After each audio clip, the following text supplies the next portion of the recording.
महाभारत का युद्ध समाप्त हो चुका। महाराज युधिष्ठिर एक राज के रूप में अभिषिक्त कर दिए गए। अब भगवान श्री कृष्ण सुभद्रा को लेकर द्वारका लौट रहे थे। यात्रा करते हुए भगवान मारवाड़ देश में वहां जा पहुँचे जहां अमित तेजस्वी उत्तंक मुनि रहते थे। भगवान ने उनका दर्शन किया और पूजा भी की। उसके बाद मुनि ने भी उनका स्वागत सत्कार किया। फिर कुशल प्रश्न होने लगे। अंत में जब श्री कृष्ण ने कौरवों के संहार की बात सुनाई तब मुनि क्रोध में भर गए और बोले, मधुसूदन, कौरव तुम्हारे संबंधी और प्रेमी थे। शक्ति रहते हुए तुमने उनकी रक्षा नहीं की, अतः आज मैं तुम्हें शाप दूंगा। ओह, कुरुवंश के सभी श्रेष्ठ वीर नष्ट हो गए और तुमने सामर्थ्य होते हुए भी उनकी उपेक्षा की। श्री कृष्ण बोले, भृगुनंदन, पहली मेरी बात तो सुन लीजिए।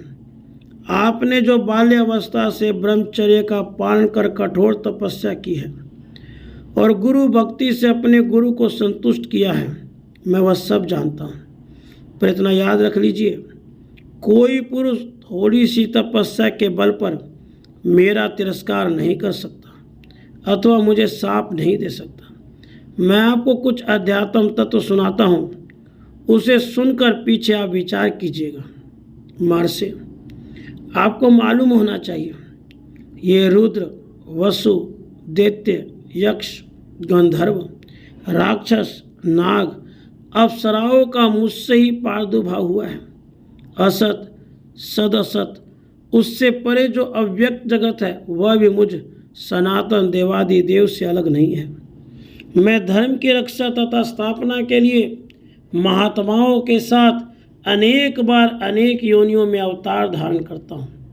मैं ही ब्रह्मा, विष्णु, रुद्र, इंद्र, उनकी उत्पत्ति और प्रलय का कारण हूँ। जब जब धर्म की हानि और अधर्म की वृद्धि होती है तब तब मैं विभिन्न योनियों में प्रविष्ट होकर धर्म मर्यादा की स्थापना करता हूँ।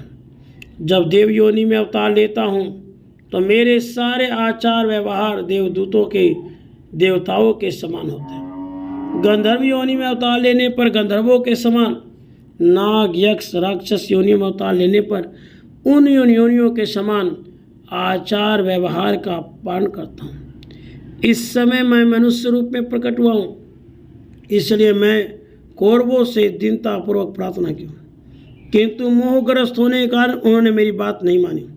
अतः युद्ध में प्राण देकर इस समय वे स्वर्ग में पहुँचे। इस पर उत्तंक ने कहा, जनार्दन, मैं जानता हूँ आप जगदीश्वर हैं। अब मैं आपको शाप नहीं दूंगा, आप कृपा कर अपना विश्व रूप मुझे दिखलाइए।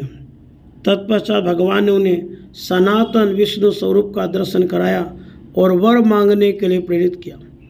उत्तंक ने उस मरुभूमि में जल मिलने का वर मांगा। भगवान ने कहा, जब भी जल की आवश्यकता हो तब तब मेरा स्मरण कीजिए। यह कहकर श्री कृष्ण द्वारका को चल पड़े।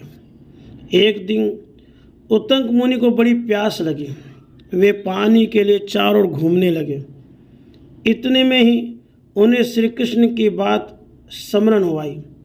उन्होंने श्री कृष्ण को याद किया।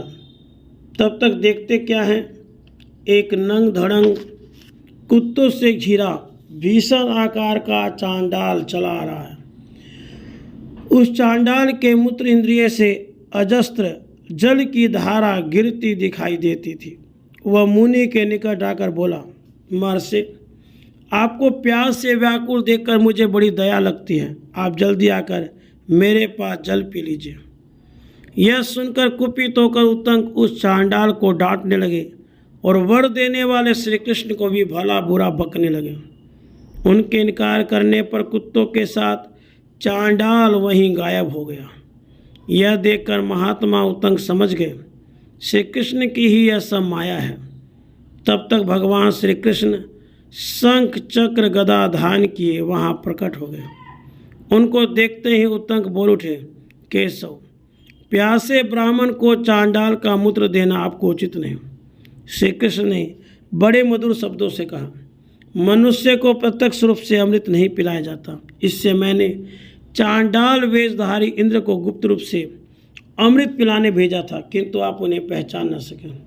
पहले तो देवराज आपको अमृत देने को तैयार नहीं थे, पर मेरे बार बार अनुरोध करने पर वे इस शर्त पर आपको अमृत पिलाने और अमर बनाने पर तैयार हो गए कि यदि ऋषि चांडाल वेश में तथाकथित ढंग से अमृत पी लेंगे तब तो मैं उन्हें दे दूंगा, और यदि वे न लेंगे तो अमृत से वंचित रह जाएंगे।